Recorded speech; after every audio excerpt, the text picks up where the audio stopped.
Աղքատությունը չի սկսվում, երբ դրամապանակը դատարկ է, նա ծնվում է վաղուց, այնպես, ինչպես մենք մտածում ենք և մեր հոգեպես կրկնում, դուք կարող եք ձեր օրերը անցկացնել համոզելու ինքներդ ձեզ, որ կյանքը անարդար է կամ երբեք չի ունենա բավարար գումար, բայց ճշմարտությունը տարբեր է, աղքատությունը ամենից առաջ է, քանի դեռ նա տիրում է իր մտքերին, ֆինանսական ռեսուրսներ չեն մնա երկար ժամանակ, գումարը գործելու է մատների պես, ինչպես ջուրը, անկախ նրանից, թե որքան եք վաստակում։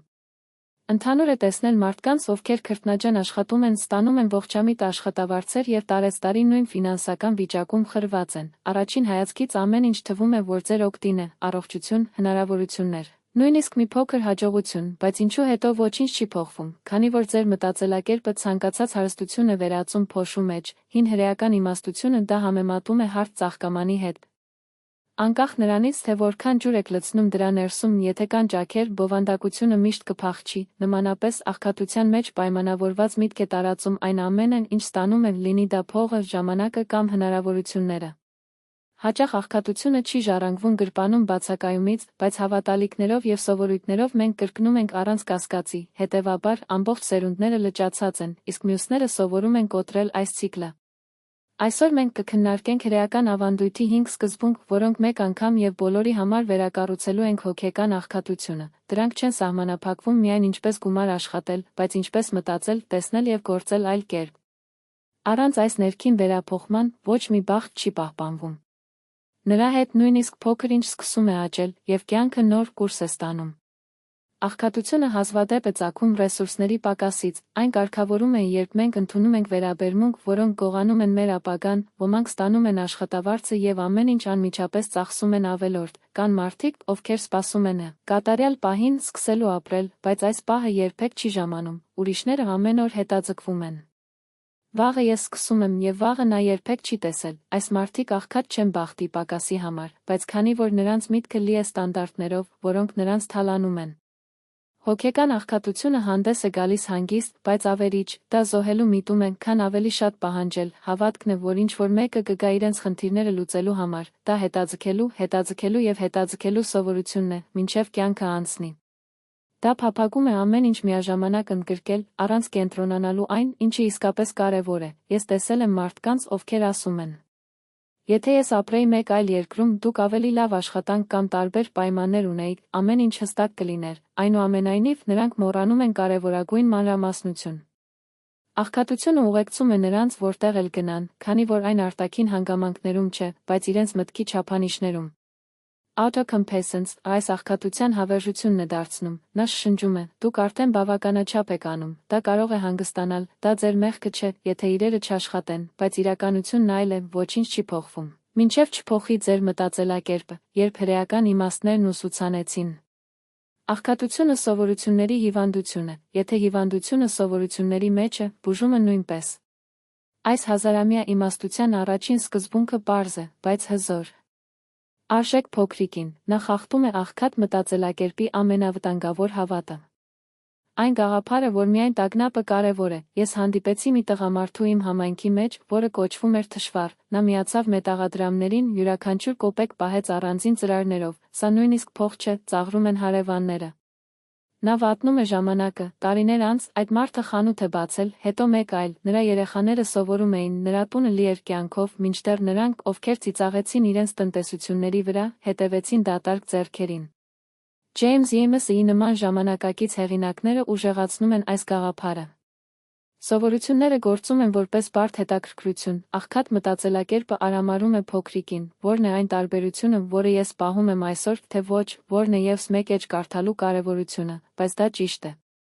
Եվ այս մանրուքին, որ ապագան կառուցված է, երբ հրեական իմաստությունն ասում է, ով է արամարում փոքրիկը, կորցնում է մեծը, քանի որ մեծը միշտ ծնվել է փոքրիկից։ Տատիկս ասում էր. Եթե մի օր մոմ վառես, տունը երբեք մթության մեջ չի լինի, այնպես որ դա կյանքում է, եթե դուք գնահատում եք ամեն փոքր ջանք, վաղը ավելի պարզ կգտնեք, հարգելով փոքրիկին նշանակում է մետաղադրամ պահել, երբ չկա իրական, կարդալով էջ, երբ գլխի համար էներգիա չկա, կատարեք առաջադրանք, երբ 10 ժամանակ չկա, այս վերաբերմունքը ոչնչացնում է հոգեկան աղքատությունը, քանի որ այն միշտ փչացնում է այն, ինչը թվում է աննշան, մինչդեռ հարստությունը ձևավորվում է հենց այն դեպքում, երբ փոքրիկը գնահատվում է մեծի հիմքը։ Երկրորդ սկզբունքը նույն տրանսֆորմատորն է, գործեք հիմա, առանց սպասելու, հոգեկան աղքատությունը մշտական սուտ է կերակրում։ Սպասեք, հիմա ժամանակը չէ, ուստի ամեն ինչ լավանում է, բայց այս պատկերանշանը երբեք չի գալիս, հին առակը դա պատկերացնում է, աշակերտը ասաց Ռաբբին։ Ես ուզում եմ սովորել, բայց հիմա ես ունեմ աշխատանք, ընտանիք, պարտականություններ, Ռաբբին պատասխանեց։ Ես տեսա, որ դա տեղի է ունենում անթիվ ժամանակներ, մի երիտասարդ երազում էր սկսել իր բիզնեսը։ Սկզբում ես ավելի շատ գումար կբարձրացնեմ, հետո կսկսեմ, բայց փողը անհետացավ եւ նա կրկին հետաձգում էր։ Մեկը սկսեց 0-ից, բարդ, առանց ռեսուրսների, բայց գործեց, ձեր բիզնեսը բարգավաճեց։ Նասիմ Թալեբի նման հետազոտողները այս հակաբրագիզմին անվանում են։ Նրանք անկատար պայմաններն են, որոնք մեզ ուժեղացնում են։ Դանիել Քահնեմանը բացատրում է, մեր միտքը խաբում է մեզ, հավատալով, որ դժվարինը կարող է հետաձգվել, բայց վաղը ավելի դժվար կլինի։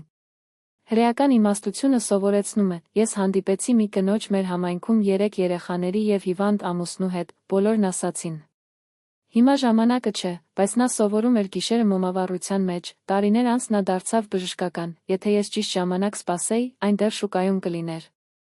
Հոգեկան աղքատությունը կերակրում է սպասման վրա, հարստությունը ծնվում է ներկա գործողությունից, որն այսօրվա ռեսուրսներով է։ Երրորդ սկզբունքը հավասարապես հիմնարար է, ձեր խոսքը պահեք ինքներդ, առանց դրա, ցանկացած երազանք փլուզվում է։ Ես հանդիպեցի 2 տղամարդու։ Մեկը խոստացավ իրեն. Այս ամիս ես սկսում եմ խնայել, բայց միշտ արդարացված արձակուրդ, արտակարգ իրավիճակ, մյուսը նույնիսկ փոքր ինչ կատարեց իր խոստացածը, ժամանակի ընթացքում առաջինը մնաց լճացած։ Երկրորդ կառուցված անվտանգությունը, կարգապահությունն իր հետ է այն հիմքը, որն ապահովում է բոլոր նվաճումները։ Եվ զգացեք, թե ինչպես է այն ամրացնում ձեր ճանապարհը։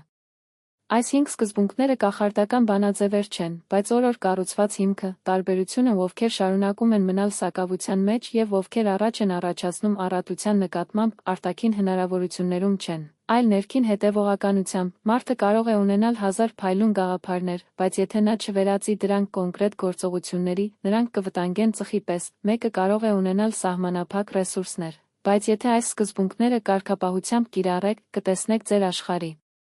վերափոխումը ոչ թե գիշերում, այլ անդառնալի։ Հրեական իմաստությունը սովորեցնում է, աղքատը չէ, ով քիչ բան ունի, բայց նա, ով միշտ ավելին է ուզում, այս հոգեկան աղքատությունը կերակրում է քրոնիկ դժգոհության, մշտական համեմատության, ձեր արդեն իսկ ունեցածը գնահատելու անկարողությունը։ Արդեն իրական հարստությունն է ծնվում, երբ մենք սովորում ենք աշխատել մեր ունեցածի հետ, փոխարենը զղջալով մեր պակասի մասին, տնտեսական հոգեբանության ժամանակակից ուսումնասիրությունները հաստատում են դա։ Մարդիկ, ովքեր երախտագիտություն են մշակում և կենտրոնանում են էականների վրա, հակված են ավելի իմաստուն ֆինանսական որոշումներ կայացնել և կայուն ձևով ժառանգություն կառուցել։ Տեսեք իմ հանդիպած ֆերմերի դեպքը, մինչդեռ նրանց հարևանները պարտքի են արժանացել նոր մեքենաներ և հրաշք սերմեր։ Նա կենտրոնացավ իր հողի որակի բարելավման, լավագույն մշակաբույսերի սերմերը խնայելու և խոհեմության հետ վերաիմաստավորմամբ։ Դա տարածաշրջանում ամենահարուստը չէր, բայց միակն էր, ով հանգիստ քնում էր, առանց պարտքի։ Նրա հարստությունը բանկային համարներում չէր, բայց անվտանգության մեջ, իմանալով, որ իր համակարգը պինդ էր։ Նրանք, ովքեր կառուցում են իրենց ունեցածը, երբեք անհիմն չեն դառնում, ասաց նա։ Նույնը վերաբերում է գիտելիքներին, շատերը կուտակում են դասընթացներ, գրքեր և տեղեկատվություն, բայց երբեք ոչինչ չեն կիրառվում։ Մյուսները, ինչպես ես հանդիպեցի Ռաբբիին, նվիրված էր խորը տարածքի գերակշռությանը, նա ամեն առավոտ սովորում էր Թալմուդը, ոչ թե իմաստություն հավաքելու, այլ ապրելու ըստ նրա, ժամանակի ընթացքում նրա հեղինակությունը որպես իմաստուն և հուսալի մարդ ներգրավեց հնարավորություններ, որոնք փողը չէին կարող գնել։ Դասը պարզ է, խորությունը հաղթահարում է մակերեսայնությունը։ Ով է ասում ամեն ինչի։ Այո, իրականում ոչ մի բանի չի պարտավորվում։ Ահա այն պարադոքսը, որը մի քանիսը հասկանում են։ Առատությունը սկսվում է սահմանափակումից, երբ սովորում եք ոչ ասել ավելորդին, այն ստեղծում է սենյակ էական ծաղկման համար, խոհարարը շուկայում չի օգտագործում բոլոր բաղադրիչները մեկ ափսեի մեջ, նա ընտրում է լավագույնը և համապատասխանում է նրանց վարպետության հետ, նմանապես հարուստ կյանքն այնքան էլ լի է իրերով, այլ այն մեկը, որտեղ յուրաքանչյուր տարր ունի նպատակը։ Մինիմալիզմի և արտադրողականության վերաբերյալ ուսումնասիրությունները ցույց են տալիս, որ ավելորդ շահույթը վերացնող մարդիկ ոչ միայն ժամանակն են,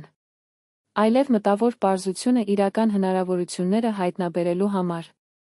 Հիմա պատկերացրեք այս սկզբունքները կիրառելով ինտեգրված ձևով։ 1. Արժեքը փոքր, սերմ, ակտը այսօր, planter, կարգապահություն, ամեն օր կառավարում։